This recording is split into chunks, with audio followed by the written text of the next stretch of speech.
Welcome. The show you're about to listen to is part of the Hopped Up Network's growing family of craft beer podcasts in the U.S. and Canada. Find this show and others like it at hoppedupnetwork.com, the spot for informative and entertaining craft beer podcasts. I wonder if it fucked with their conscience. Fuck with me being out there. I couldn't stand it. I couldn't stand seeing people fucking themselves up like that on the shit. And that's where the money came from. 48 states, I get it in. 48 states, I get it in. They call me Mr. Treat Your Nose. If you really need some blow, I can get it for the low. 48.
What do you guys give me if I kill that bird? Barbara, that's a bald eagle. Get away, Baldy! Yeah!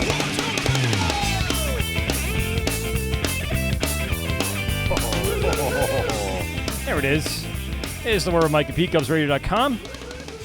How's everybody doing tonight? We are live on YouTube right now. For anyone that's not paying attention and anyone that does not subscribe to us, we are live here at Noble Savage Brewing Company with our buddy Frank here. We're going to get to him in just a moment, but you can see that we are in a definitely different setting than we're used to. It's fancier. It's much fancier than what we're used to. Even the Great Beer Expo and the expos that we do are not as fancy as this. This just looks nice on camera, and we're actually well lit, so I don't know. We're going to get well lit, I guess. Is this light good for me? Yeah, it's Are you perfect. getting my good side? You know what? You might be. That's probably the best light you've ever had on you. Dim. It is on dim all the time.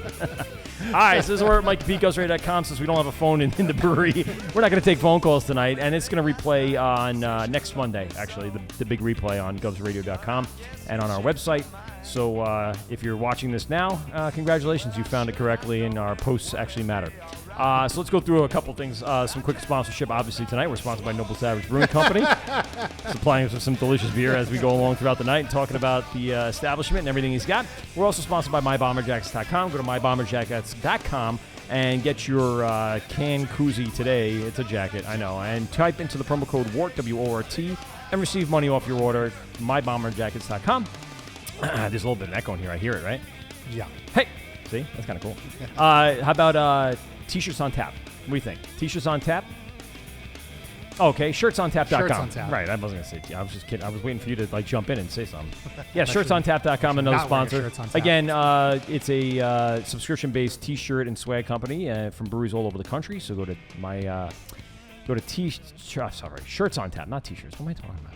Shirts on I always do that. I mix up my bomber jackets, and I should just separate them by another sponsor. One's an apparel company, one is not. One is not. You're correct. All right. So shirtsontap.com, the promo code, type in Wort, receive money off your order. I think the first shipment's $5.99. After that, it's $13.99 a month. Anyway, we're sponsored by HartwellWoodshop.com. We're sponsored by TapHandles.com. And what was the last one? Oh, yeah, Brewers Hardware. Brewers Hardware, yes. Brewers Hardware for all your small batch and home brewing and large capacity needs. Go to brewershardware.com, and I think they have a promo code for us set up. And Tavor. And I said, but last but not least, we are also sponsored by Tavor. You want beer mail to your door without having to go through the Instagram people and awkwardly chat with people and hope for the best and cross your fingers. Go to And Tavor. hope your postal worker isn't suspicious. Yeah, at all, with the shaking of the liquids inside of it. It doesn't seem like anyone cares. I mean, it really doesn't, right? Does anybody really care that there's beer in that box? I mean, I'm They sure someone should. does. You're right. They probably should care, but they don't. I'm sure the care. Postmaster General cares, but Oh, well, who is that? fuck him. Some guy. You know, I actually can't actually name that guy. Yeah, I don't know who he is. Turn my headphone up. I'm sorry. Oh, well, now Yeah, I know. you can. That's better. There you All go. right. No, well, you're right around where I am now, so yeah, I'm not The deaf. music was loud. Well, yes, it was, but that's because it's on the phone. So, yeah, we're also sponsored Tavor, so go on Tavor and the promo code type in Wort and save percentage off your order. And there it is, our sponsors for tonight. Done. I tried to hit the post, as people well know. So, yeah, we are live here in Glen Cove, New York at Noble Savage Brewing Company, right in the heart of Glen Cove. Are we on Main Street? Is We this are on A Main Street. a Main Street? But what's Glen Street. Glen Street. All right. It's one of the main streets. Well, right, obviously 27. Right there, looking at staring 27 the address Glen in our fucking faces. it's on the Wi-Fi, Pete. I'm sure you signed up for it. Yes, it is 27 Glen Street up here in Glen Cove. And initially, we were like, we got to go up to Glen Cove. It wasn't that bad of a ride. Now that I used to do this all the time. I was telling Pete on the way up here. I used to work up As long as here. you're not in rush hour, I think you're all right. Yeah, this was a perfect little drive. It's half an hour, which is nothing. it wasn't bad. Which is probably closer than some of the other breweries that we go to more often. So, in regards to time, especially at this time of day, right? So it was perfect. And Frank's here with us. So yeah, we didn't just show up by ourselves and be like, we're taking over the brewery tonight. We're gonna talk to Frank and ask him a lot about this establishment. He gave us a quick tour around the brewery. Some really cool stuff here. So we're gonna get into a lot of questions about that. And of course, the beer as we go along. We're going to ask you a lot about what's going on with your ingredients without giving up the all the secrets. You keep that to yourself because I know people are listening. There are brewers, a lot of brewers actually, that listen to the show. So you don't want to tip them off on any special things you're doing. So let's start at the beginning because you were talking to us a lot about everything you went through to get to this point.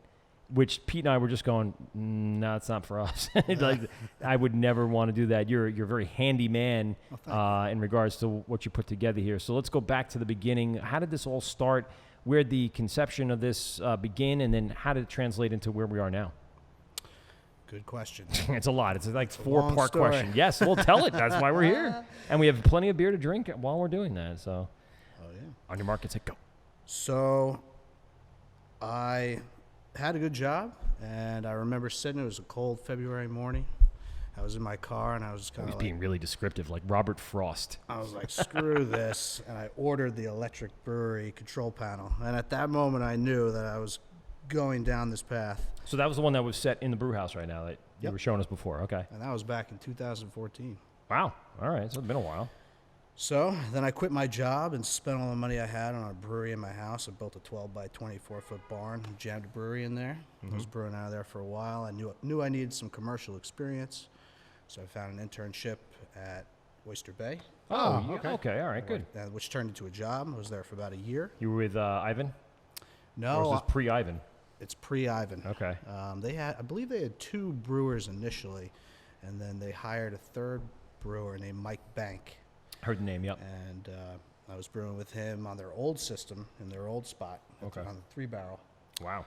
And that was a lot of fun. Where were they prior? Because my buddy lives in Oyster Bay. We walked to the brewery. It's very nice. But, since they've been set up, I haven't I don't remember what it was like before that. It was it's much funny. smaller. Yeah. It was nice. It was quaint. You could see the buildings right from their new facility. I believe now it's a restaurant, Vivio Osteria, I believe. Oh, it's across the street.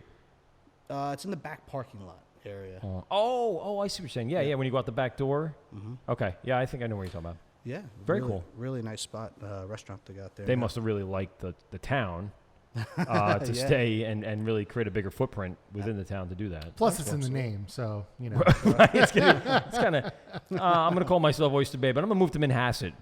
Like what? No, Manhasset Brewery? What? They wouldn't be the first. Yeah. That's a good point. It's a good point. So I was brewing with Mike there for a few months, probably 3-4 months, and then they transitioned over to their new spot on the 15-barrel brew house. And I loved it there. It was great.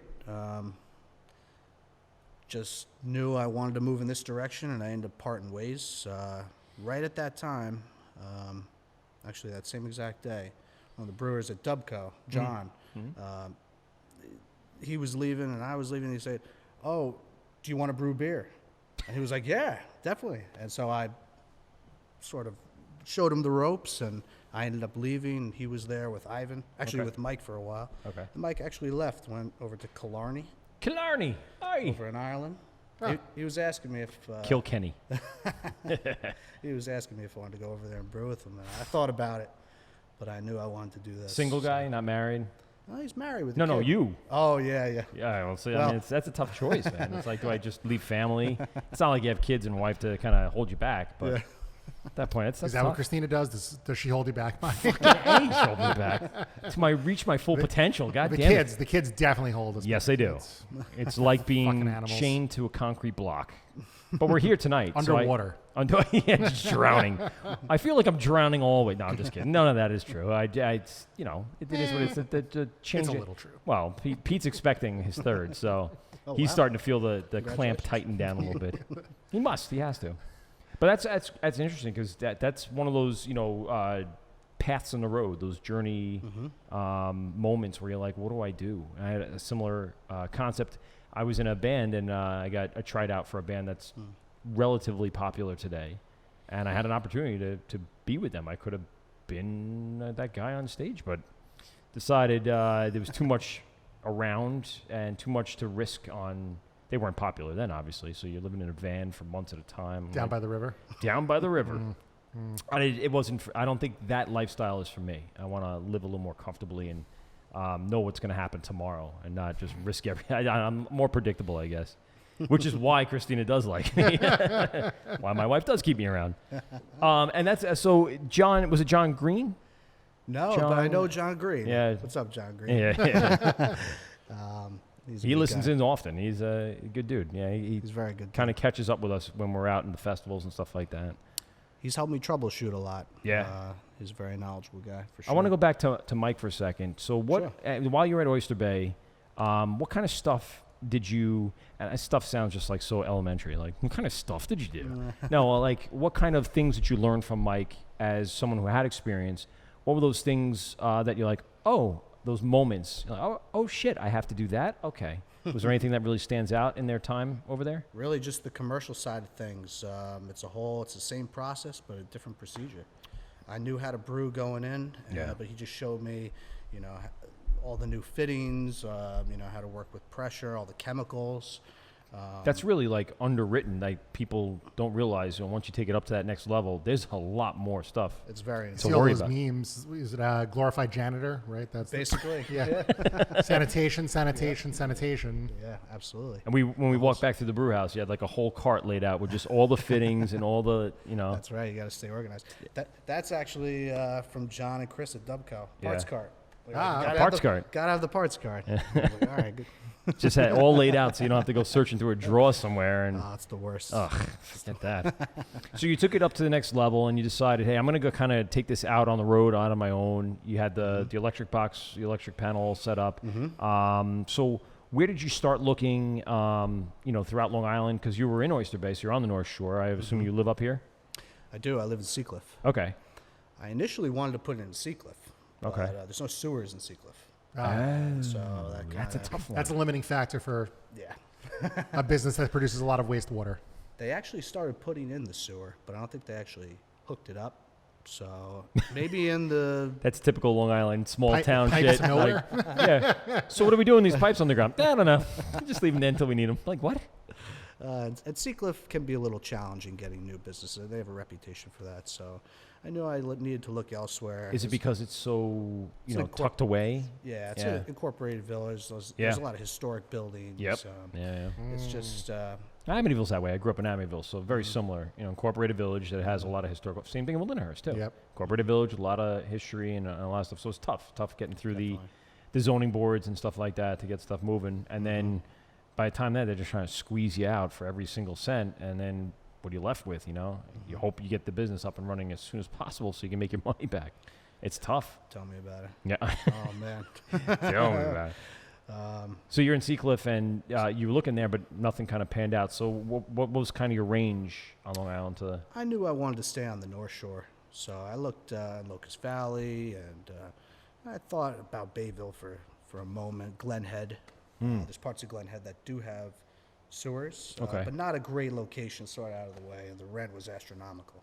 Oh. It was really crazy. On the North Shore, Long Island. You're kidding. Get the fuck out of And here! you're talking a small little place. It went $7,000 a month. It was like, Wow. it's like a lot. Jesus Christ! Also What do they looked in- expect to put in there? It's a lot like of a little beer. boutique shop that sells, $5,000 dresses. I mean, what else are you gonna put in there? What's worse is Roslyn. I was looking at this. Really, one I wouldn't spot. think that. I think it would. There was Randall. this beautiful spot. It was right on that back pond, and they wanted $15,000 a month. Wow. Like you can't make it happen. Jesus Christ! And then another spot, I looked one 25, but it was a big, huge. Oh, you had barn, a, so like it a was facility. kinda like, Yeah. all right. Yeah, you're not gonna. All right, maybe one day. That's the reach, as I said when I was applying to colleges. You have your safe schools and you have your reach schools, and that's my reach property. But that's not something that's far out of the ability once you get up and going. And since we were talking about you hold a farm license, more than likely you could open a second facility down the road if things go well and you don't expand beyond your means. And yeah, there's a little bit of the hiss in Feedback, there. yeah. It's well, I don't know if it's feedback. No, I think it's the air conditioner in the back. It might be. Yeah, it's just the random noise in there. Yep. There Yeah, you go. yeah. It's not the feedback. I mean, you'd have to put the headphones up to that to really get the feedback going, and it would take a lot. Can we try? No, it would hurt our ears. What are we doing? No, we're not gonna do that. That's crazy. So you're looking up and down the left and right of the North Shore, and obviously you found a spot here in Glen Cove. So what was the deciding factor of being here besides money, obviously, but what else was the draw to the town, and what was the main factor that kind of put you in the spot? Oh, it was kind of serendipitous. I was actually about to not give up, but put it on a standstill. I was having a hard time finding a spot, and then my father's childhood friend said, I think, actually, you know what? My father said, why don't you ask my friend about real estate around, because he deals with that. Okay. And Ask he for some said- advice. Find out what the pulse of the North Shore is at this point. And see what's going on. And he said, I happen to have this spot. You might be interested. And he showed it to me, and I saw it, and it needed a lot of work, but I saw the potential. So you actually had a huge area here. It's two spaces, and you had to kind of convert it into one. Yep. And so that had to go into the thought process before jumping into this venture of how much of this space I needed to work with, and how much needed to get done even before I even put a bar in or throw some barrels in the back. Sure. There were a lot of surprises, though. I didn't think it was going to take a year. They always say it takes twice as much money and 3 times as long, but it really took a long time. And I kind of didn't. I knew what I was getting myself into, but at the same time, it unfolded. Once you start taking walls down. And I was already, too deep in that I just No turning back now. found a way to make it work. Now you have a special set of skills that makes people like you a problem for people like them. Yes, it's Like Liam Neeson. Like Yep. yes, I know. It's a taken reference. Yeah. But no. You're a carpenter. That's you my have other love, Yeah, zero love. So you basically built a lot of what you see around you. If it wasn't already We're here, sitting on it. Yes, we're sitting on a lot of what you did. That's right. Give us that whole breakdown of how that process went during your time when you first got in here. And by the way, what was your signing date? What date did you actually get ownership? Oh, I think it was May of last year. Okay. That's actually pretty fast, though. I'm going to be honest with you. We know people that took much horror longer story. than Not horror stories, but a year to two. Yeah. And that's actually not that bad. You really turned it quick. Getting back to what we were saying before, it was Yeah. also it was a combination of my father's friend saying this, and then also Glen Cove's very business friendly, so they really helped me with the permitting process. And They knew really got you through, yeah. Downtown's going through a revitalization, and they really wanted this place to open up before. They want restaurants and bars, and So- you have what? Something like 5,000 Patchogue, units of Patchogue. apartments. Patchogue. Yes. How do we And ferry. I mean, the how are we fact the you next got, Patchogue? you have the ferry that goes to Manhattan in this town. Yep, So huge. that's your commute. Yeah. It's unbelievable for the clientele that going to want to move into these brand new apartments on the water, near the water, a revitalization of the town and the area, and it's going to be a destination. It will be. And you got even now people here that are excited about it, and then you're going to have even more so when people start coming here and realizing, how accessible to Manhattan is, and people in Manhattan will start talking to each other like, "Oh, dude, I moved to Glen Cove." Like, what? You're all the way out on Long Island. Like, yeah, but it's an hour commute on the ferry, and I'm here. It's actually brilliant what they're doing, and they were even established, commuter route. It's like having your own private train, and then let's just sit in your town. I mean, you can go from nice, beautiful, historical Glen Cove straight to the busy streets of Manhattan. So it's actually a really cool concept. Yeah, absolutely. Would they give you for a timetable in the town of where they're thinking, stuff will start to get built up and stuff will start happening? Word on the street is that the development at the end of the road, Village Square, is going to be done in April. And I heard a rumor that Brewology is going to be moving. Really? In the lower level. But that's Is that hearsay. where you were talking about on the way up here? No. What's Brewology? Why does that sound They familiar? are a craft beer bar and restaurant. There's one in Port Jeff and Yes. one, I believe in Spionk. Yeah, it's That's a fun to quote say, unquote Spionk. chain in a sense. It's not franchised, but Spionk there's is a just couple fun of to say. stores in and around the area. I thought there was one in Manhattan too, but probably not not. sure. No, Spionk sounds right though. This is all through the grapevine, so Yeah. I don't really know, but that's what I heard. And then I also heard the first floor is going to be college students, NYIT, medical Really? students, graduate students. They love drinking, Frank. Fucking so- smart. Home So run. smart. Just got to brave the storm, right? So let me get this straight. Let's get young, hot ass into the town. Whoa. Well, I'm just saying, NYIT, you got some, what was the other one? NYIT, also CW Post. Oh, boom, there you go. So you got, that's right down the block, right? It's right on 106, 107 towards, Yeah, about a 15-minute drive. yeah, so that's fine. Throw them up here. And, 15-minute Uber ride. right, exactly. And then make it into its own little tucked away Patchogue or Babylon or Farmingdale that people can come and just, instead of having all these outside people coming in, because as much as, like I said, it was only a half an hour commute, out of the list of things to go, from where we are, we wouldn't come all the way up here just to hang out to a restaurant unless it was a very popular place. But I've been up here for Garvey's when they were open, and obviously it'd be up here for you. And you making it like that destination place that I was referring to before. When you have a few breweries in a hub, and then you add things like Brewology, or you put some, Nice restaurant. craft beer themed, restaurants with good food. It really draws it. And, of course, with the younger crowd of the colleges and the younger crowd of the millennials going into the city, it's shaping up to be exactly what they want it to be. It's like this really cool kind of isolated thing that people are going to really enjoy. Absolutely. So when you came in here, like we said, you had a lot of work to do. Can you? It was unbelievable. Can you just kind of describe? People are seeing the background here and how nice everything looks. You got the exposed brick here, and then you have a lot of your reclaimed wood that you use throughout between the dartboard and the chairs, like Pete was saying, that we're sitting on. So give us a little breakdown of that while you're talking. Pete, can I have those pictures? Because I never saw those. No, yeah. Might hold up a few as you're talking to the camera so people can see them. Sure thing. When I first got the place, it was a complex maze of rooms and little corners and coves, and there was a lot, especially on the other side, the dentist side. And then the real estate side was completely packed full of stuff. Okay. So that alone took a good month to just clear out. And then we had a good 4.5 months worth of demo. And you just kept peeling back the layers. They never properly the place underwent a series of renovations, and they never did it quite right. They just kept building. Covering over everything, yeah. So the place seemed very small, but then we kind of opened it up.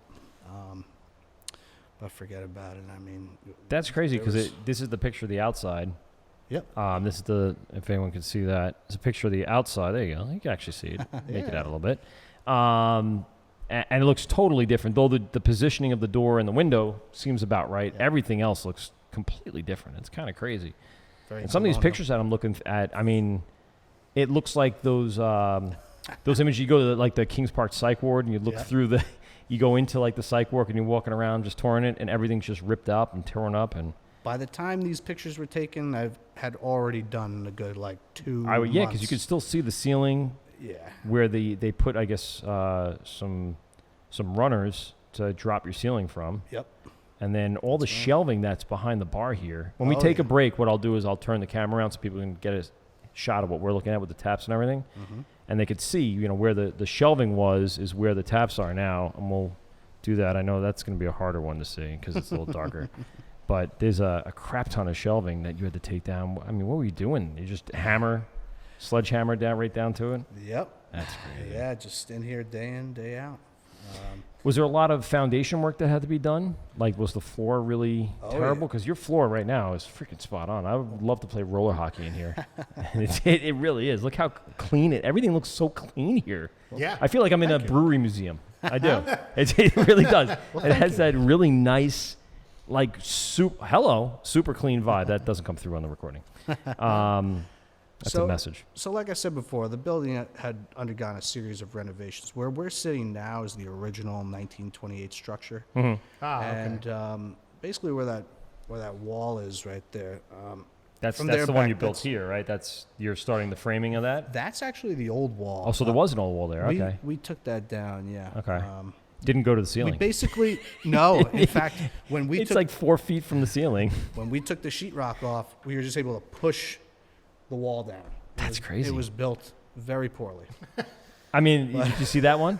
Pass that over to Pete. That one it probably was just being supported by the drop ceiling. It probably just tied it into the drop ceiling a little bit. And that was it. Yep. Ugh.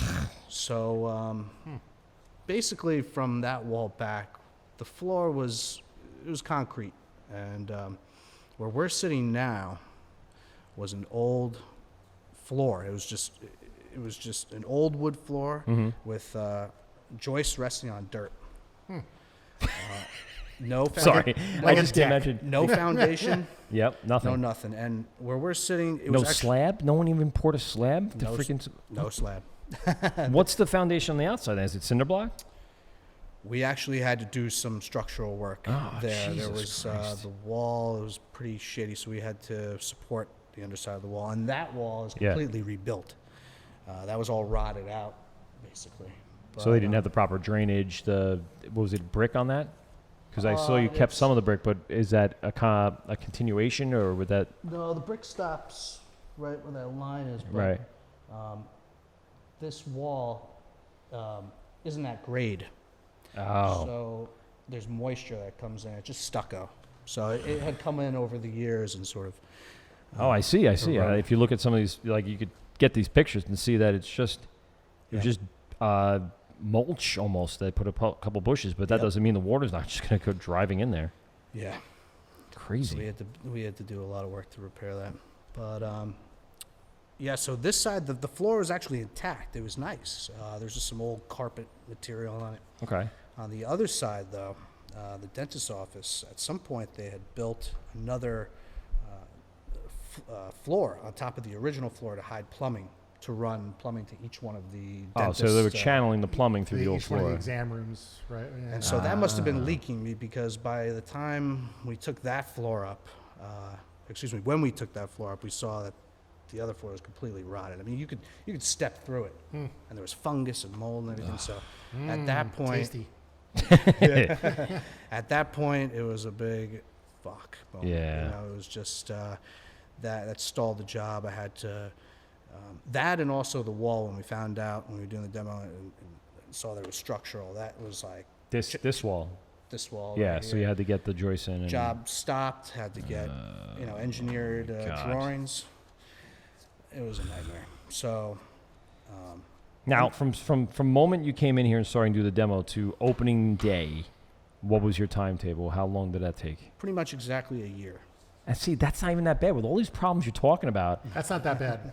I mean, you really did a great job. That's We a know a couple Houdini. breweries that have the space built out and then are still not open a year later. That's correct. I had Hi, some- Hopwins.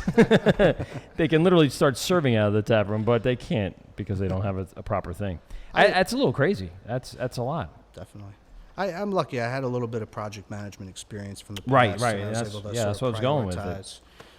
You had. I'm just looking at some of these pictures, and I would walk into this place and go, nope, nope. Find me something a little more done. But Oh, here's a yeah. picture of that flooring that you were talking about, and so it's all just. It looks like sand.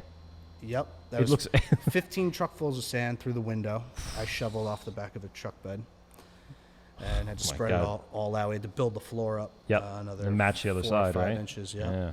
And So you had to strip that other side's floor all the way down to. all the way down, which meant that we needed to strip this side. Right. Like, take the Right, floor to in. match it. We actually reused the joist of the floor there. It's all the base molding in the place. So they just laid sleepers. That's what they are, right? They just laid 2x4 sleepers.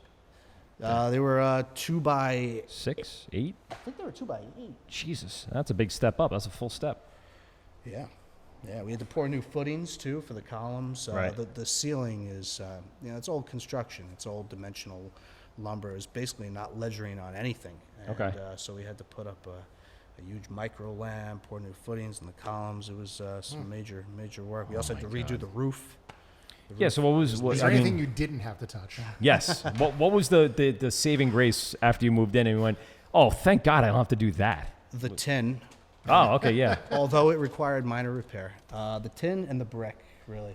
Well, you did some really great, restoration work on this. It's gorgeous, a great pattern. It's great color that matches the room. And like I said, for the people on YouTube Live tonight, I'll turn the camera around and they can see as we'll pour another beer or so. Sure. The what you did done over here. They'll get a little bit of. We'll do different angles on every break.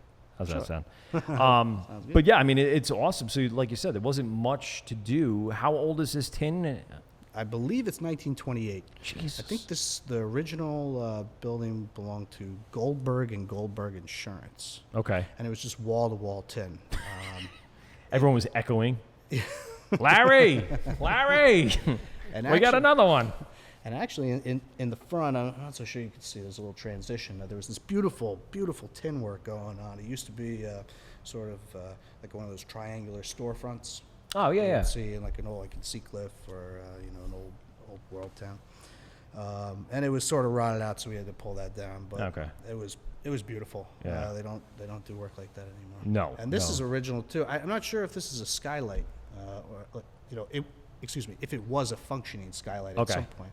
There's actually a matching one buried under That- on this side. yeah. That if you were to go outside and look at the roof, you could see it used to be an actual skylight, but the decision was made just to Yeah. Rock I mean, over once it. you have the height of this one, and the ceiling was like this. We couldn't rock over it, so we had to drop it. right, yeah.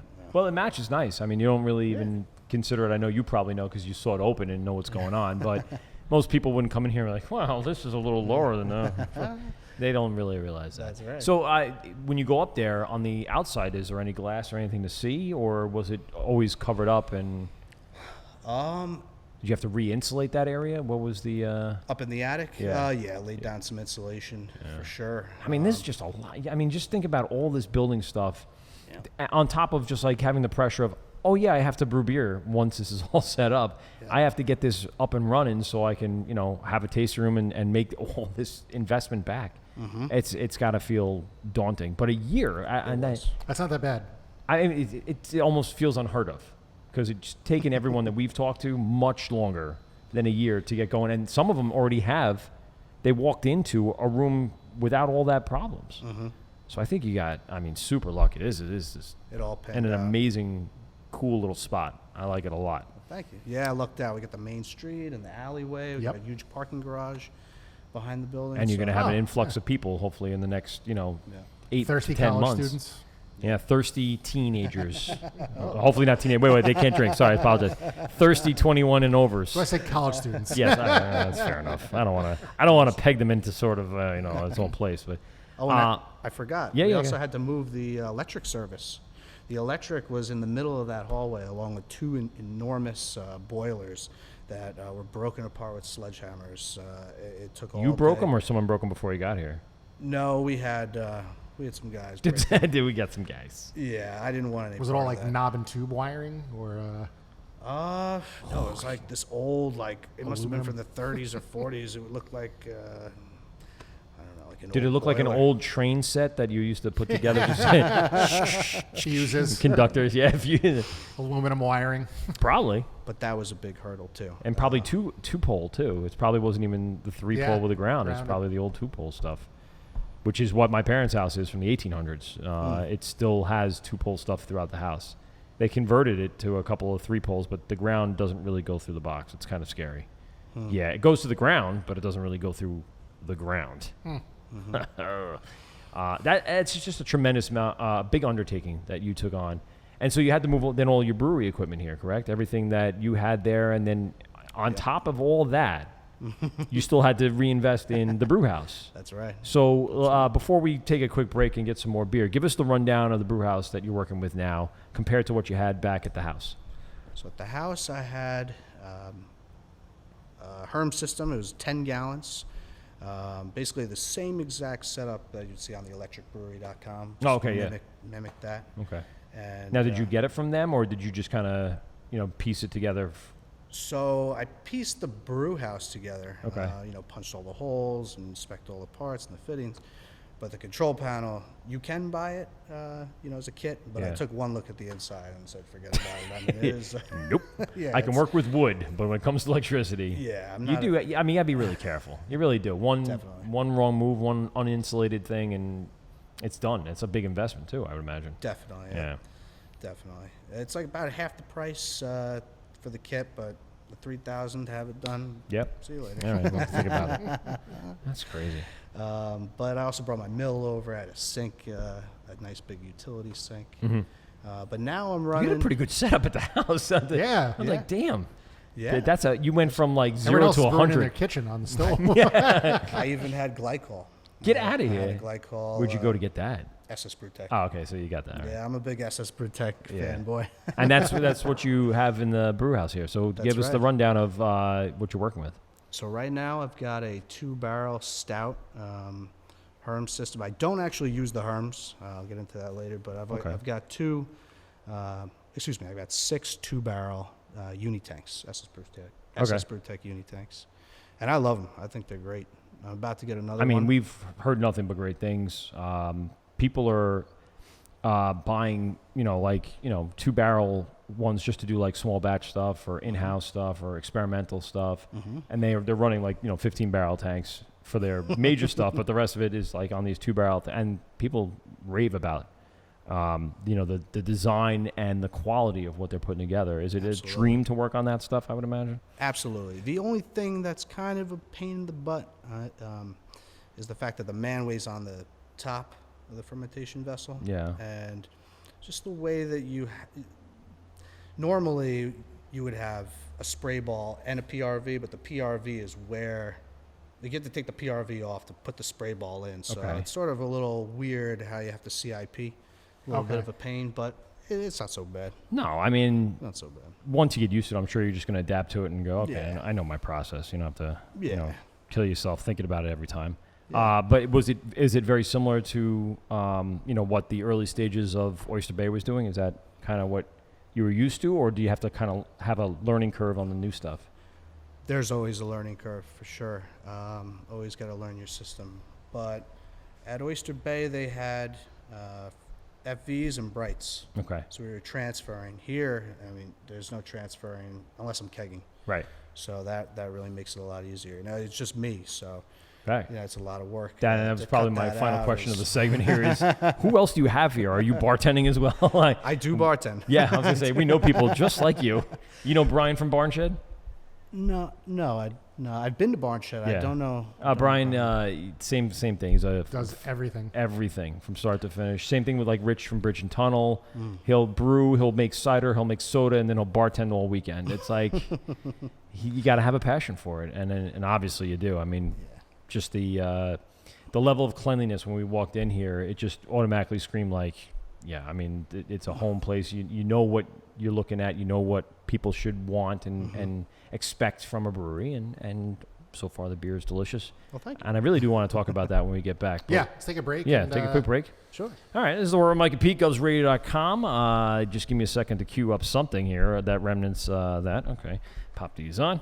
And we'll be right back. And you know what we'll turn the camera around to the tap system so people on YouTube can kind of see during the break exactly what we've been looking at.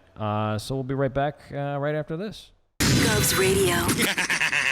This is the Wort on Govs Radio. This is Govs Radio, and you're getting drunk with Mike and Pete on the Wort. Govs Radio. You're listening to Govs Radio, streaming live 24/7. Visit govsradio.com for our show schedule and upcoming studio events.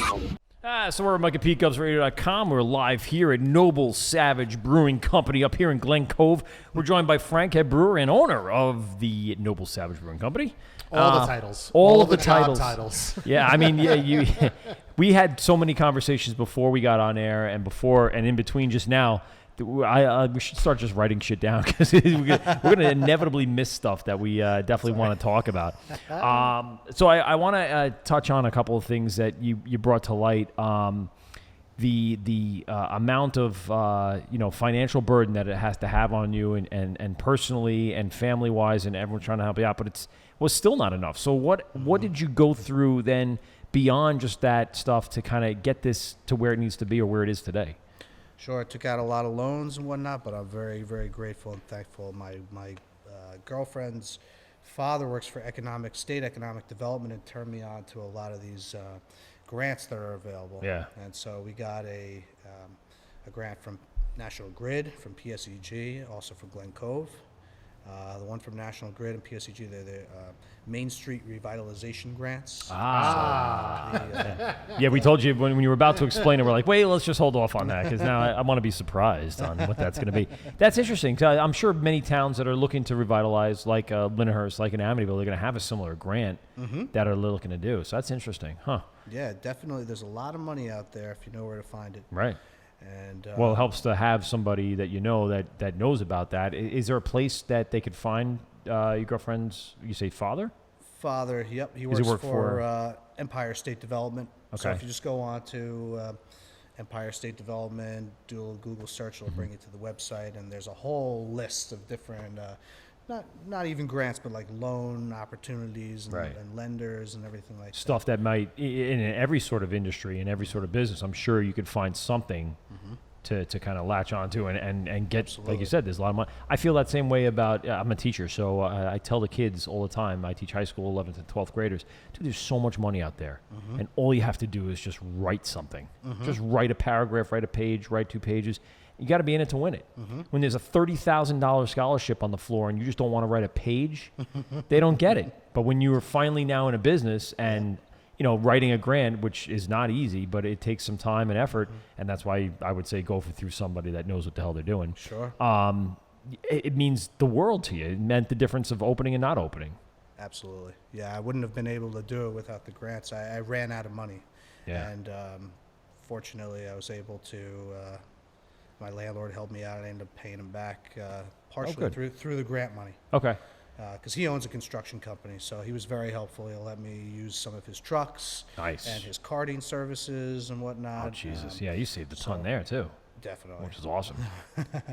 You got very, very... You almost like everything aligned for you. It just seems that way, that the more we kind of Yep. peel back the onion layers, you're like, oh, that was there. Oh, that was nice. And then these things popped up, which if you I guess your girlfriend's father wasn't around. Would you even know about those? Did you know about them going into it? No. Yeah, No. and I don't think many people do. Oh, you fucking fuck.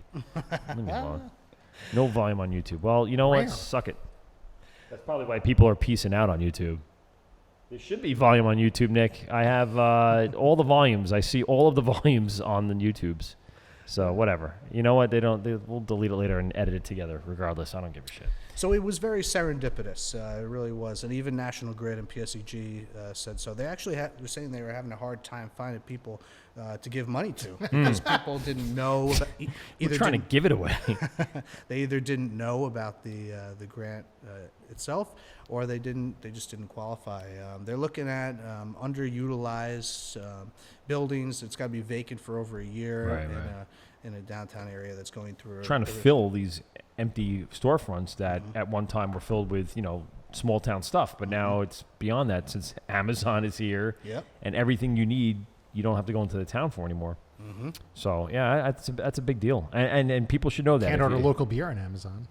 That's true. Very true. Those are the types of things. You can't go get a dentist checkup on Amazon.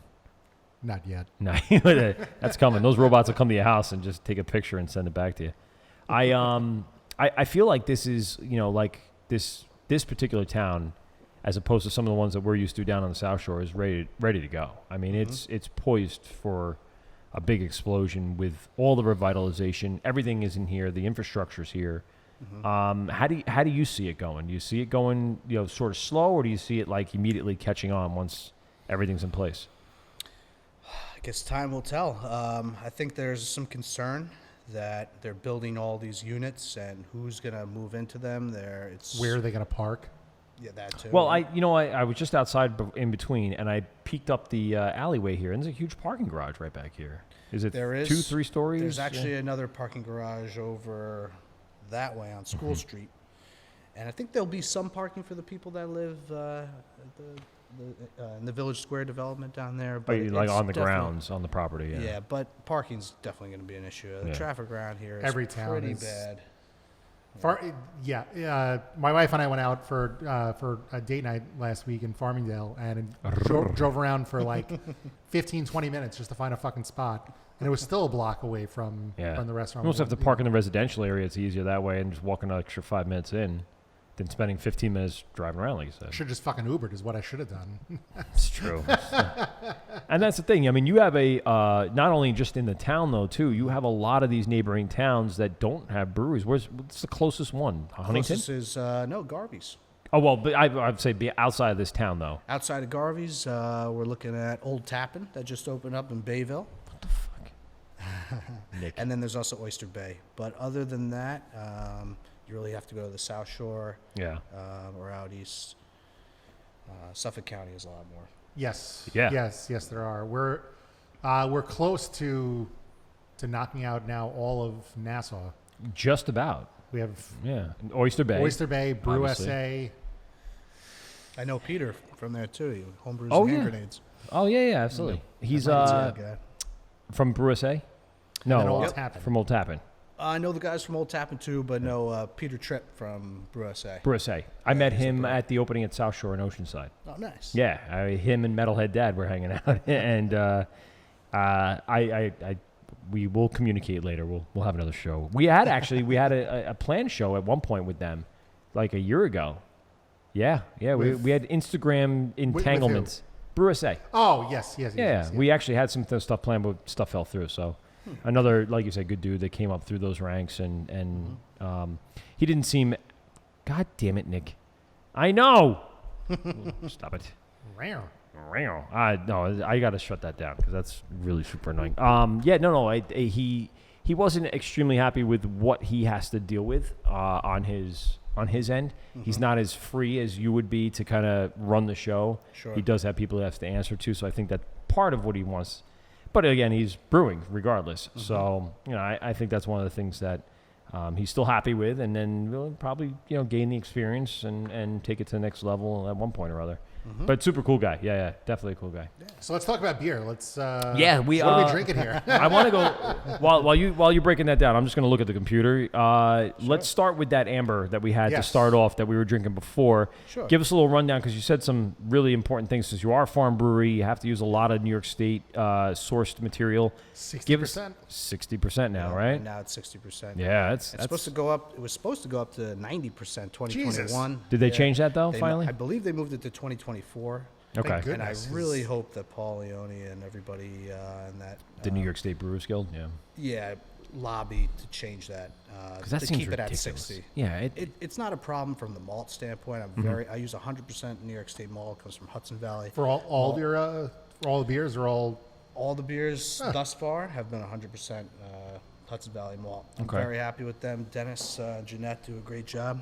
I'm actually getting a delivery on Wednesday.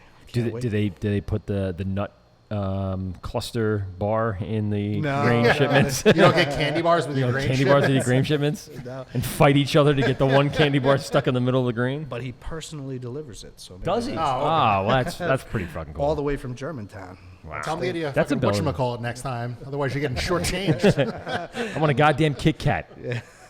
What do they make up there? Anything good?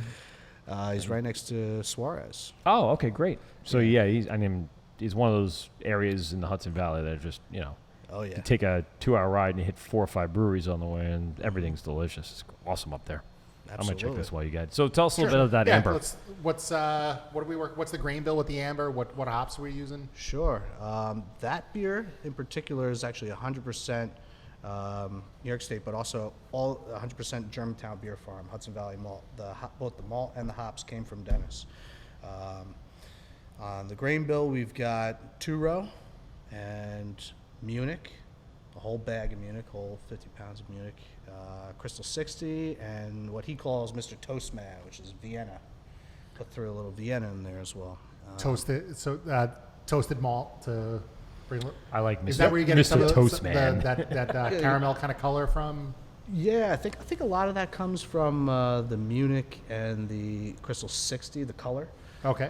The Vienna is a little bit less kiln than the Munich is, but it's floor malted. There's a tremendous amount of flavor. You had mentioned that before, and that's another one of those terms a little over my head. So what's floor malted grain? Sure. So basically, they soak the grain, they drain it, they soak it, they drain it, and then they spill it out into a temperature controlled onto the floor in a temperature controlled environment and hand rake. Okay. I think I must have seen pictures of that online. Yep. Okay. It's the old way of doing things. Nowadays, it's all mechanized. And what's the advantage of doing it by do you think that adds anything to the malt, to the beer? Definitely. Other than it's cool. It definitely is cool. It just adds a whole nother layer of complexity. It's almost like you feel a little bit more in tune with, like I can taste what he did. Like it's like the difference between eating something that's processed or that's a little bit less touched by all those. Have you done a few that were different than that, and you could tell the difference between them, or was it just since opening? I haven't done a side-by-side comparison. Previous to brewing here, I was using Brees and Wireman and everything. All the hot stuff, yeah. So I can tell a difference just from my memory, but I would like to experiment, do some side-by-side comparison. I do miss working with those malts just because I'm familiar with them, but can you incorporate them back into some of the Sure. some of your things, at least at the 40-60 rate, right? So sure, absolutely. Being able to use mostly 60% of your hops as opposed to now, how does that really work? Do you break it down as total ingredients, or can you? It's by weight, correct, or is it by volume? I believe it's by weight. So you can get away with it with just doing your grain bill from New York State Correct. ingredients and. No, I think they're separate, so it's got to be 60% by volume of each ingredient. Malt. Well, yeah, that's what I'm saying. Okay. Yeah. Each thing has to be 60% or more. Yeah, all right. Yeah. That's what I'm saying. Like, could it be, if I do 60% of my grain, then I can use 100% hops from anywhere I want, or vice versa. If I do 100% New York hops, can I use 100% grain from wherever I want? So I guess there's the playing around of, each ingredient has to have that 60%, right? What if you said water? 60% of my water is New York City. 100% of my water is. I mean, that's a lot of volume. That's a lot of weight. So It is. Sure. You had mentioned this, and we'd heard it from some other brewers as well. The hops being, something that's tough to source from the state. So why is that, and where are you getting your hops from? I've gotten some from Germantown Beer Farm. This guy down in Wyandanch sells them by the watermelon truck. Also, I swear to God, that wasn't a racist thing. I take Straight Path every day, and there's a watermelon truck on Straight Path every day. I'm just throwing it out there. Also, the New York Hop Guild. Actually, have grown a bunch of hops myself. That Hoppy Harvest Ale has some hops that I grew in my house. But otherwise, you're really sort of restricted. I mean, there's a lot of great hops in New York. Definitely, but there's no Citra and Simcoe and Mosaic and Strata. Some of those names that people want to see. Some of those, I don't know, hype or those trendy ingredients. Yes. Galaxy, and all the things. Galaxy Matuka, Galaxy everything. Nelson, Citra Nugget. So it's hard to compete from an IPA standpoint without using those hops. Which you have to brew if you want to stay in business. Absolutely, the consumer demands it, but they sure do. But I like brewing a lot of other styles, and you have more versatility in selecting the hops that are available. So what kind of beers? What styles do you like to brew? What styles do you like to drink? Leaving IPAs, the Hazy Boys sure. On the, which I'm a big fan of. I'm a sucker for those. So me too. But what else do you like to drink? What else do you like to brew? I really like brewing dark stuff, browns and stouts and ambers. I also like brewing lagers because it's a little bit of a challenge. There's not too many ingredients in the beer, and so it's harder to cover your mistakes. So it's a real. Everything shines through. Yeah, Pilsners, I find one of those things that's easy to fuck up. Definitely. From what I understand. Because there's not a lot of crazy stuff going on where you can mask a flavor that... Or adjuncts. Right, that would do that. Oftentimes it's a single malt, single hop type of thing. Maybe you mixed up a little bit, but there's not a lot of room for error. And it's tough from my production standpoint, just because they take a little bit longer to produce. It's sort of worth it in a sense. But you could get away with brewing the Kolsch's and the blonde ales and whatnot. There's a lot of working class people around here that like those crispy boys. Sure, of course. It's on my shopping list. It's a check crispy mark. Boys. Yes, bread, milk, toilet paper, and crispy boys, please. And I shouldn't say working class people, but no, but you're right. It's the white and blue collar, pretty much. I mean, everyone from this area is doing some sort of either local or, because you have the ferry that goes straight to Manhattan, major business here on Long Island. So sure. I agree with you. A lot of teachers, firemen, policemen, everybody like that. Am I considered blue collar? No, you're not. I actually like that. I am dealing with shit all day, so that might be blue collar work. Different thing. Mike Rowe might have a different take on whether or not you're blue collar. Oh, good point. Yeah, maybe. But it is. That's the melting pot of Long Island too, though. It's all those people that are doing those various things from all walks of life. It's not all farmers, upstate or even out in the West. It's pretty much a good smattering of all the types of people that could be. So even in this town, I used to work here across the street from the Corvette dealership at a film company across the street called 30 FPS in Glen Cove. We would shoot all over Long Island, but I was constantly, jet setting into Manhattan, getting gear, bringing it back. But the amount of people that were always here in the like you were mentioning, the traffic is unbelievable. And that was close to 20 years ago still. So it's still a vibrant town. And obviously with the explosion of what's going to go on, it's pretty crazy. So the amber, like I said, delicious. I love a good amber. Thank you. And then you poured us the IPA. That's what we're drinking now. This is the Bomb Johnson. Easy boy. The Bomb Johnson. It's a sounds like it's a dick joke, but let's talk about what the Bomb Johnson is. So you said it came from a buddy of yours, right? So give us the background first of the name. My buddy Adamo and I we get pretty crazy. And Adamo? His last name's Adamo. Yep. First name Chris. First name's Dan. Dan Adamo. I knew a Chris Adamo. Yeah. Where they grew up in? You know where he grew up? In Glen Head. Glen Head. I wouldn't know. He's got a semi-big family. Okay. Brother is Eddie. Okay, no. But him and I we have all these names that they come up with. I mean, the Bob Johnson, Ron Don. I mean, these all do sound like dick jokes, Frank. Yeah, no, they did. Just to let you know, they do. It sounds like you should be wearing a Big Johnson T-shirt with a surfboard. I got a whole girls love a Big Johnson. Got a whole laundry list of beer names, but. And that's got to be like a tough. As much as we poke fun at everybody when we hear the names of like we had Rebel Kettle on a couple weeks ago and Working Glass Heroes. Everyone seemed to like it. I like that name. It was all right, but I didn't get like the reference. Maybe there's a reference I'm missing. But it was good. Bruce it Springsteen? was solid. Yeah, but that's Working Glass. No, that's not Bruce Springsteen. Well, he's from Arkansas. Does he really like Bruce?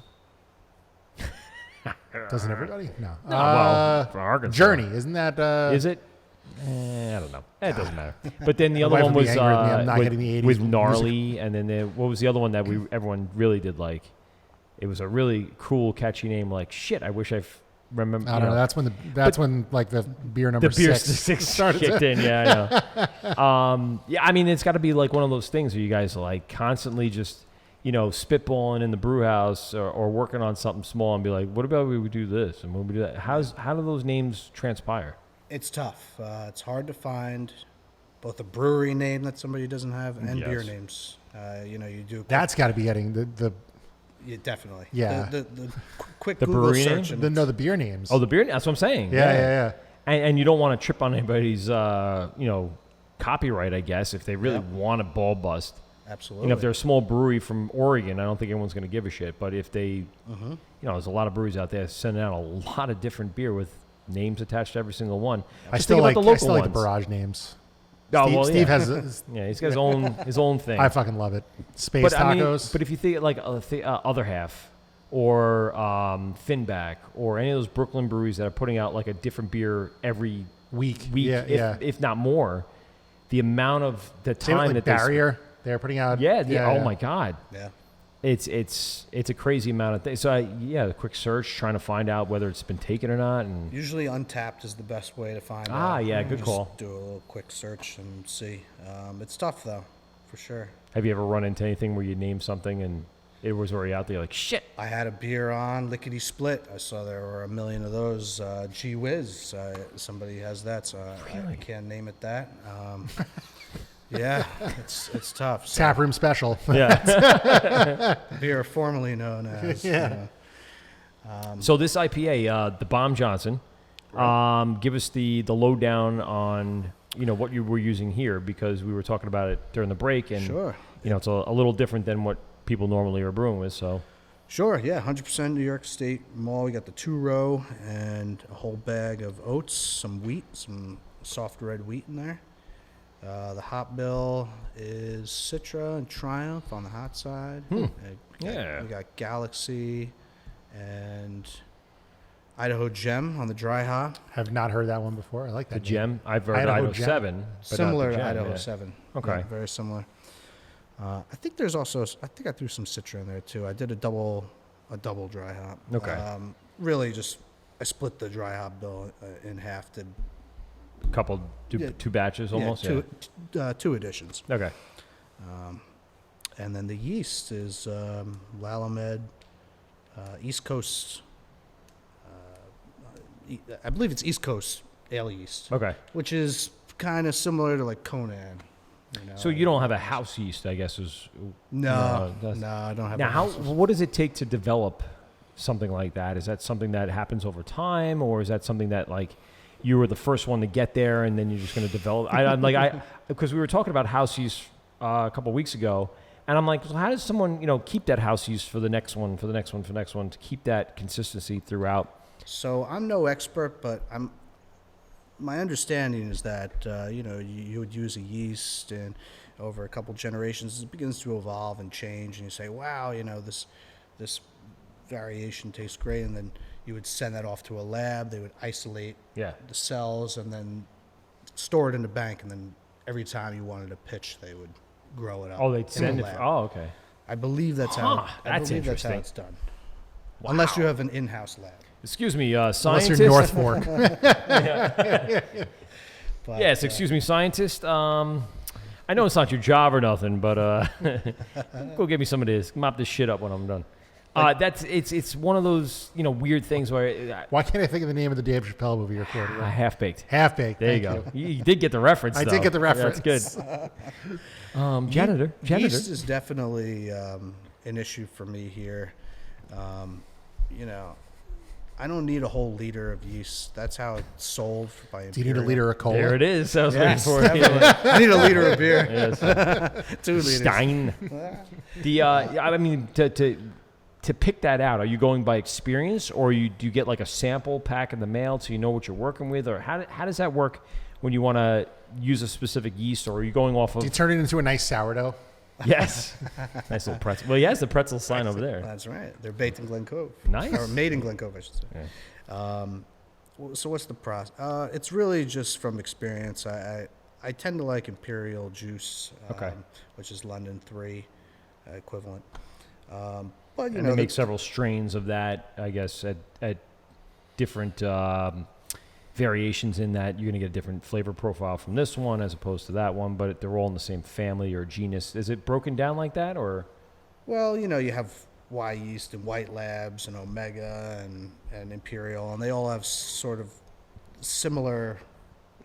There's a whole chart that you can look at with the equivalents on them, and I bet they're slight variations of one another, but they're pretty much the same across the board. Some of the specialties, you just go, okay, I'm going to brew a Belgian triple, so what do they got? And then, you get a list of what they, Yeah, but a lot of times it's just, this is the yeast that I've been using, and I feel comfortable with it. And you know what that's going to do as far as in the fermentation vessel, what the, how it's going to perform. But it always changes from generation to generation. I mean, all the time, and I have spunding valves, so I ferment under pressure. So I've noticed that after a couple generations, it taste kind of changes. Sometimes better, sometimes worse. I was going to say for the good or for the bad, I guess it would depend. Kind of dependent. Have you had a bad batch and you're like, nope? A lot of bad batches particularly at my house. So far here, nothing that I've been like, whoa, and I'm going to dump it. Yeah, just not what the expectation was, but it was still something sellable, drinkable that you'd want to put out there and still represent the brand. For sure. Yeah. For sure. Yeah. You're not disappointed in it. You're just like, oh, that's something different. Okay. Yeah. Sort of like Bob Ross. Happy accidents. We paint the happy trees. Happy little hops. Exactly. It'd be awesome to see him paint like a hop farm. Like today we're going to paint a hop farm. We're going to have the bearded gentleman over there by the happy house. I think you just thought of an event for a brewery. I think paint night.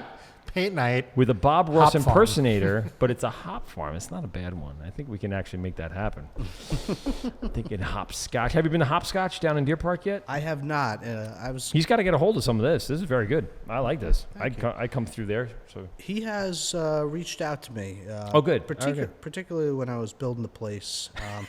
Particularly when it was inopportune time to sell him beer. and I was going to stop down there one day, but I was making my rounds, picking up some guest taps, and he was just happened to be closed that day, so I missed the opportunity there. Yeah. But I do mean to make it over there. Yeah. It's a great place. Yeah, very cool. It's one of those places where he does his job to find very unique stuff to put on the board. Mm-hmm. And then, he's doing a lot more events now and stuff like that. So that's why I brought up the Bob Ross thing, kind of made me bring that up. So it's interesting. And then at just bringing new people to the scene, that's kind of what his goal is, bring new people to the scene.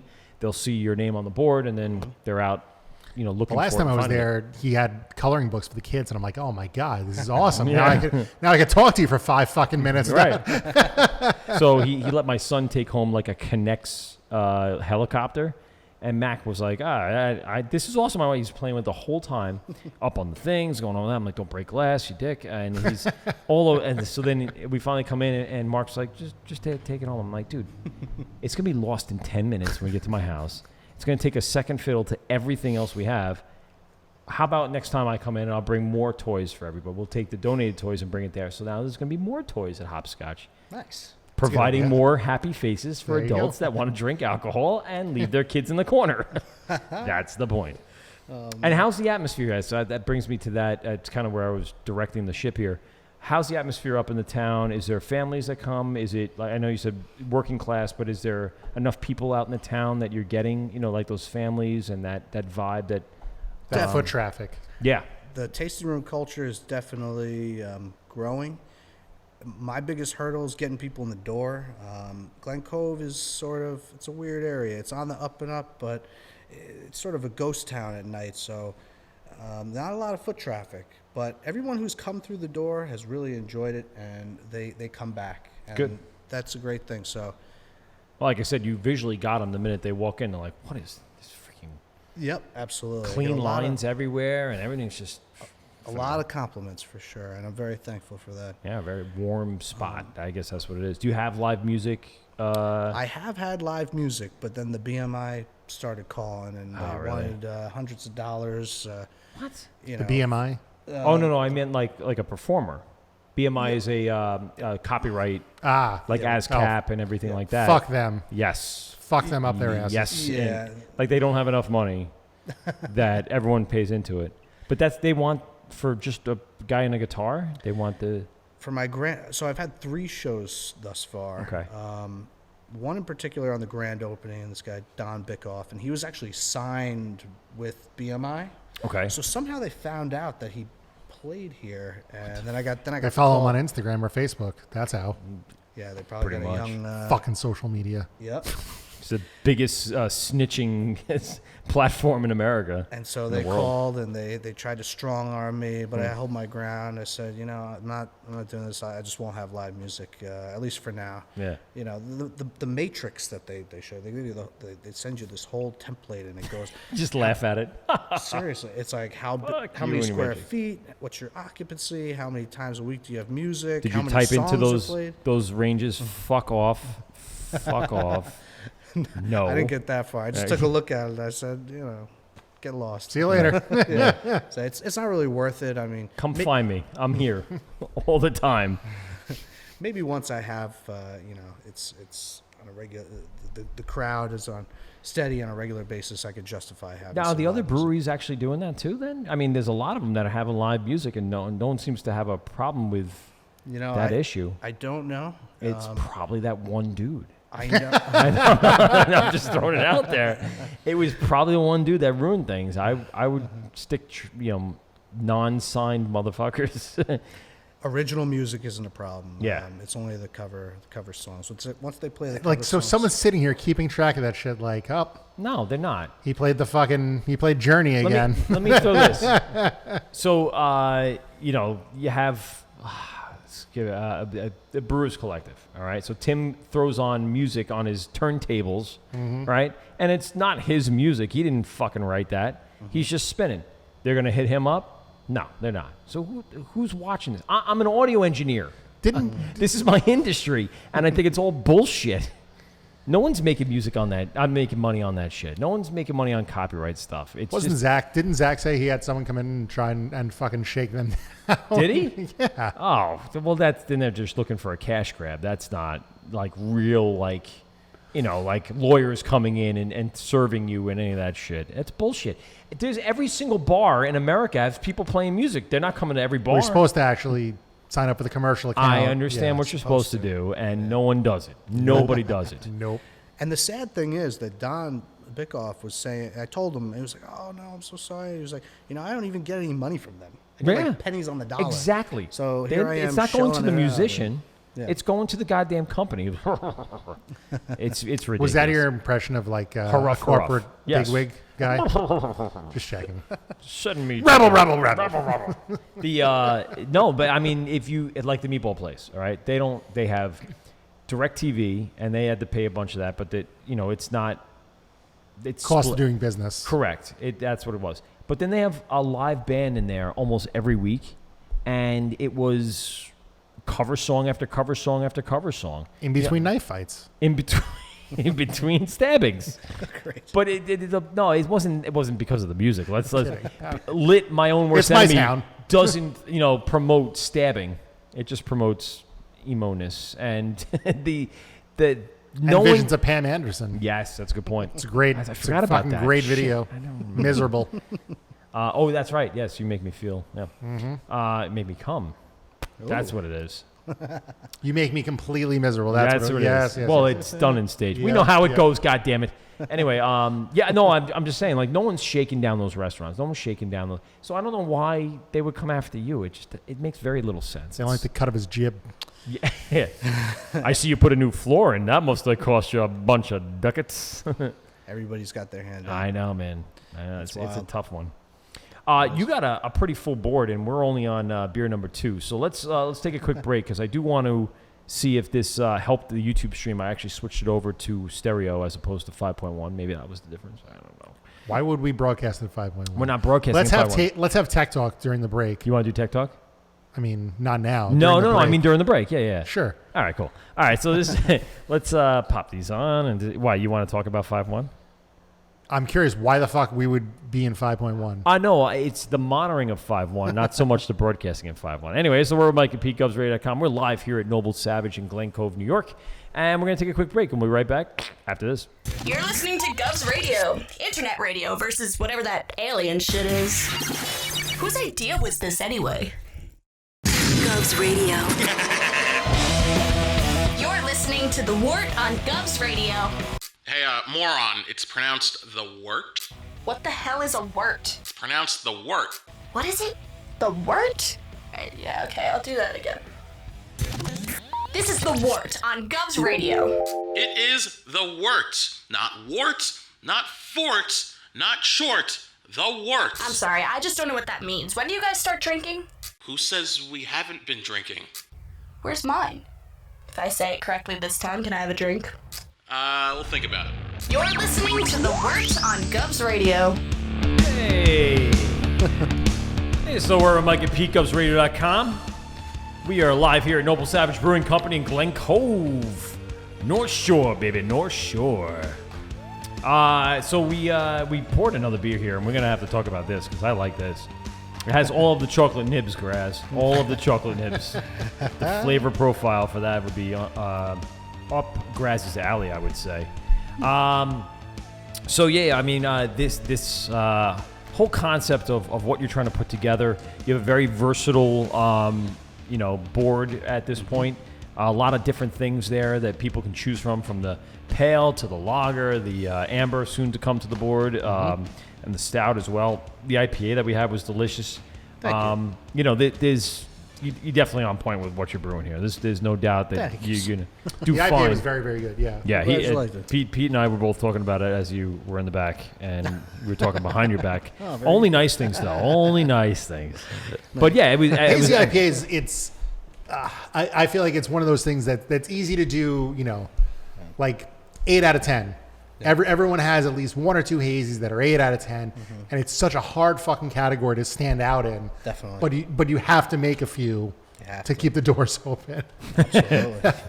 I mean, based upon that idea, what's the top seller at this point, or what has been the top seller? The Kolsch. Really? Yep. So it's good summer beer. There's people that come in here that only want the Kolsch and get upset when I don't have it on the board. I have actually I have a fermenter full of it right now, but waiting on this keg situation. Right. And, well, tell us what happened. What was the deal? Man, the everlasting saga.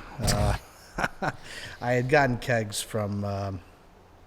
I don't want to say the manufacturer. Yeah, that's fine. But I had gotten these kegs. A manufacturer. Yeah, sort of an atypical setup. It was a disposable liner. It was a plastic shell and disposable liner. Okay. But the liners weren't holding pressure. It was defective. There's all this back and forth, and eventually I lost some beer.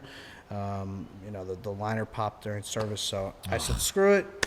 I want my money back, and they were gracious and refunded me my money. But, then I opted for the Sabco pub jugs. Okay. Because I don't have the room or the money for a keg washer. Now, I know you can go around some places like Great South Bay. They'll do it for you. Bring a bunch down there. They'll wash it. Pay them a few dollars per keg, and they'll take it. But then you got to Then you have to transport them, right? Absolutely, yeah. You got a truck? I know. You need do you own a box van? Exactly. I mean, I'm a small operation, so I can get away with only a few, but then you got to make all this back and forth. So that's from Glen Cove to Bayshore is, it's a fucking hike. It's a hike. 40 minutes. Definitely. Yeah. So you're investing, a 2-hour trip, considering you want to get like a snack on the way. Yeah. And you're supposed to fill the kegs within 24 hours of it being put through the... Right, so it's all about the scheduling, too. So Yep.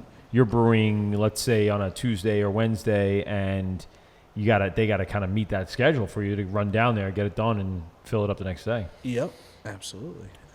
So I opted for the Sabco pub jugs. It's a standard slim, but it's got a tri-clamp top. You can pull the spear out.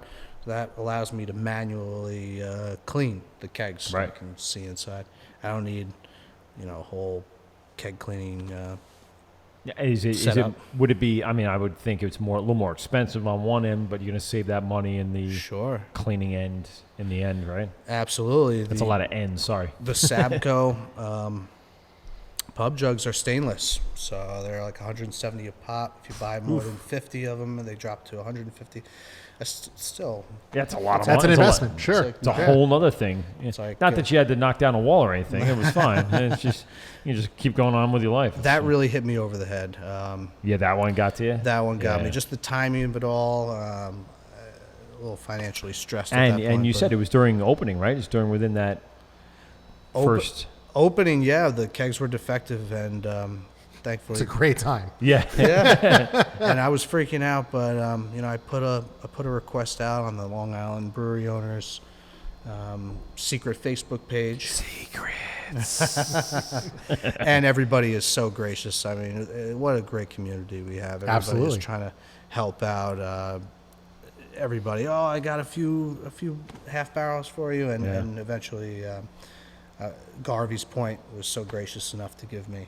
And that's such a let's say a disclaimer for people starting new breweries. You want to be in a community where people are going to help each other out. And I know it's tough because you're in the same town, you're vying for the same customer base, but yet they're going to turn around and help you out. That's a big deal. That's big. Absolutely. That's really big for them, and it's big for you. And again, it's you guys. And what we were talking about all these months and time is Bayshore, Holbrook, Riverhead. They're communities of beer. People are going. I don't want to put this in a bad way, but let's say you're the only one here. It's going to be a lot tougher for someone to just come up here just for you. Sure. Than to come up here when there's multiple stops. You'd make a day of it, right? You come up here, hit an opening, hit the late night, go to a dinner. It makes a lot more sense when there's multiple breweries in an area, especially an area like this, where it's a little harder to reach than like central hubs of Babylon, or that's what I was meaning by that.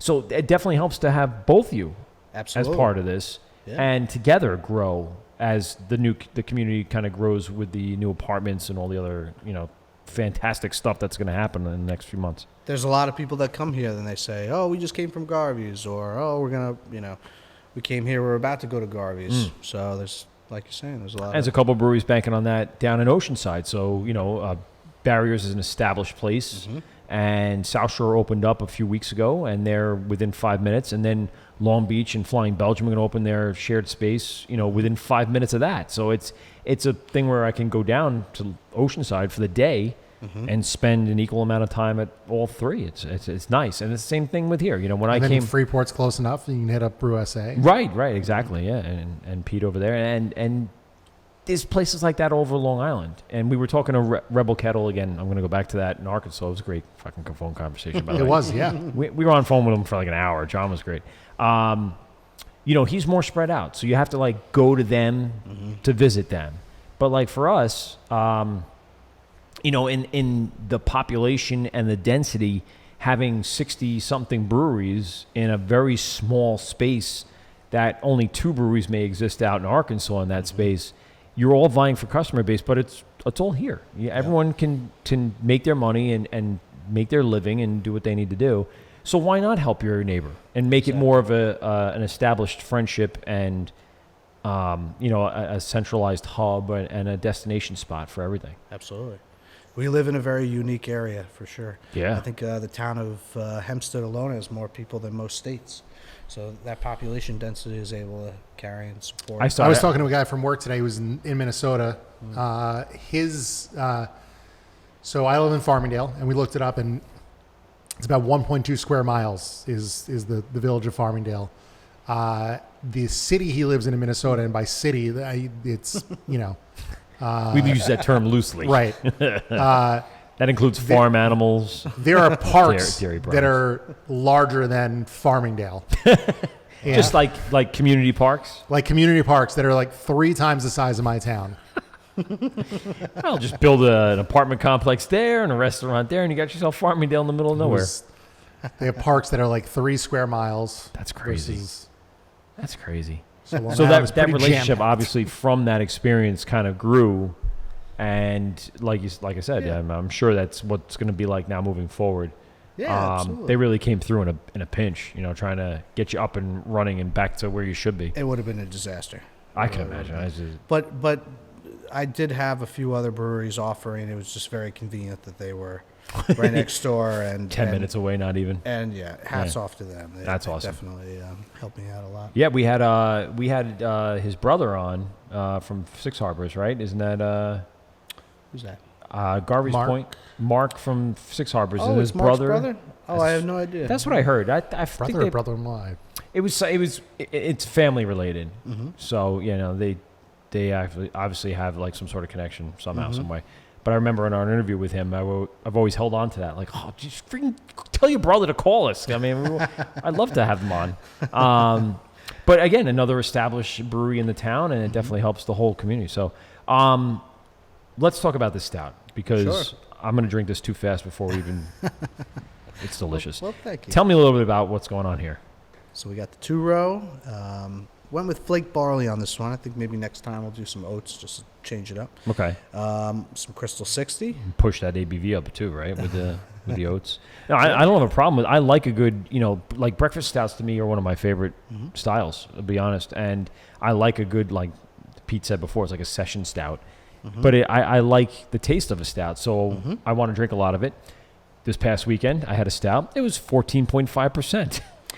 And I could only have maybe a half a glass before I was going to be sent into orbit. But I like to enjoy it. It was a sipping beer, but I want to enjoy more of that full mouth feel and that kind of stuff. So go ahead, giggity. Got to do it. I must be tired. That's right by me. Okay. The full mouth feel? All right, that's fine. I tend to enjoy beers that are in the 4.5 to 6.5, no more than 7 range. Anytime it gets a little over, it really starts messing me up. I tend to brew. I like the boozy ones. The 8 to 10%. That's I don't know. My brew house also. It's difficult for me to get above 6.3. I'm not sure whether. Why is that? I'm not sure whether or not it's the malt or if it's just tank geometry or the the way that my water chemistry or everything like that. But I'm really maxing out at about 6.3. So which isn't terrible. I mean, so no quads. No quad. Oh well, I have certain things like double IPA. I add some dextrose, or we'll do. I was gonna say you could throw in the extra sugars in there and maybe try to push it a little bit. Oh no, I meant like a Belgian quad, not. Quadruple IPA. Where's Billy from Nightmare? Get him in here. Give him the quad. Or even something like a Belgian triple. You can use the Belgian candy sugar. Right. Yeah, and that would really add that. Tasty. Yeah. But that's done during fermentation, correct? Or is that during... There's a bunch of different ways to do it. Yeah. I usually add it to the hot side. You want to make sure that sugar is sterile. Oh, yeah, good point. But yeah, that makes sense. Yeah, I'm planning on doing a Belgian triple soon. Nice. And I might draw some off into one of those pub jugs and do a little dry cereal. How do you say? Cerealing. That's little. What do you think makes a good Belgian triple? Fruity pebbles. For me, it's nice. It'll be interesting to use the New York State malt because I like a nice continental Pilsner malt. And then you get the Belgian candy sugar. Sometimes, there's like aromatic malt thrown in there. Usually get that banana feel or... It's a very yeast-driven beer, so sure. I like to equate it to, Frosted Flakes with sliced bananas on top. Yeah. And then that kind of feeling is what I get from those triples. One of the breweries on Long Island, St. James, does a really great job on that Very good triple. Yeah. Very good triple. Transmitter as well, if you want to go into the Brooklyn and Queens area. But there's not that many that are doing it around here. I guess Triple H or Port Jeff, yeah. Port Jeff did one, but that didn't. I don't think that took off very well because they kind of stopped doing it. Great South Bay, excuse me. Their Muscat Love is a triple. Ooh, okay, it's very good. Oh, that's like 9% or something obnoxious like that. Yeah, that's a single. It's very good. That's a nightcap. Kind of like the 14%. That's a single serving 10 ounce. That'll do it. I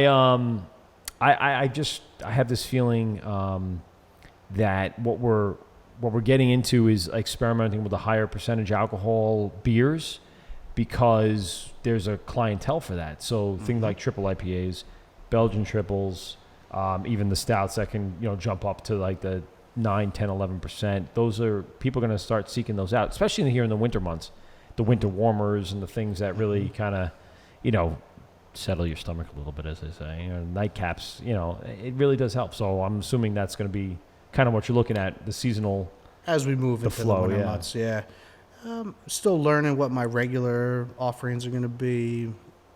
Do you have any flagships, any staples right now? Do you have one you've brewed the most so far? The Kolsch, for sure. The Kolsch. And we mentioned that before. The brown is something that I plan on having on a regular basis. IPAs are sort of dime a dozen. I mean, you have the room to experiment with all the hops and whatnot. So I'm not really married to one one IPA like Julius or that was it. Yeah, that's also one of those styles. People are always looking for the newest, the new release. So tough to have something that's unless that's the you fucking go viral or whatever the brewery equivalent of going viral is, and that's something you have to have on tap all the time. But that's it. Otherwise, people are looking for like famous. I had it last week, so it's got to suck now. So what IPA do you have this week? Yeah.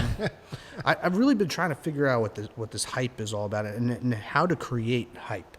And I'm wondering if hype is now a thing of the past, and now there's so many breweries where it's just like it's settled down a little bit, maybe. Yeah, but what is the equation? What is the recipe for the hype? I don't know. I'm gonna say it starts with the branding, the catch your eye kind of stuff that gets people that first initial exposure to what it is. Past that, then you got to get them with something clever, something funny, something clever, something that's like, oh. And then finally, it actually ends up being the actual beer. It does end up coming to that. There could be a fun name. It could be a clever catch. It could be great artwork on a can. It could be everything. But if the beer sucks, it doesn't make a difference. It's got to be solid beer. I don't think you're going to have a problem with that, I'll be honest with you. Well, thank you. So then it's beyond that. You have to now look at the artwork and the branding. That's what gets us. I mean, I'm more social media prone than Pete is. Pete's relatively new. Only during the show has he ever been part of social media. But I've been on it forever, since it's been like incepted, a long time ago. And been following a lot of people and breweries all over the country and the world. And really, the ones that are traded the most, obviously it comes down to the beer. But a lot of it is, check out this can artwork. Look how cool it looks. Instagram's a big deal. Snapchat's a big deal. Snapchat, wow. Well, I don't do Snapchat, but I know it's out there. I know people using Snapchat filters to do Instagram videos, and then just simulcasting it. Simulcasting on both your Instagram and Snapchat. So they'll take a Snapchat video, and you could save that video, and then they'll upload it to Instagram. And as those 15-year-olds 7 years ago are now 22-year-olds, that's kind of what they're using, their social media. And the trading online. I mean, a lot of what we trading does have to do with the style, but a lot of them are attracted to what it looks like, what the can art is, what the branding is, what it kind of pops out to be, in addition to just the name as well. Sure. Like we'll cite Rebel Kettle, and they had this cool skull with a pompadour, greaser. It just stands out, and people are looking at it like, oh, that looks pretty dope. I'm sure the beer tastes good, and it did. But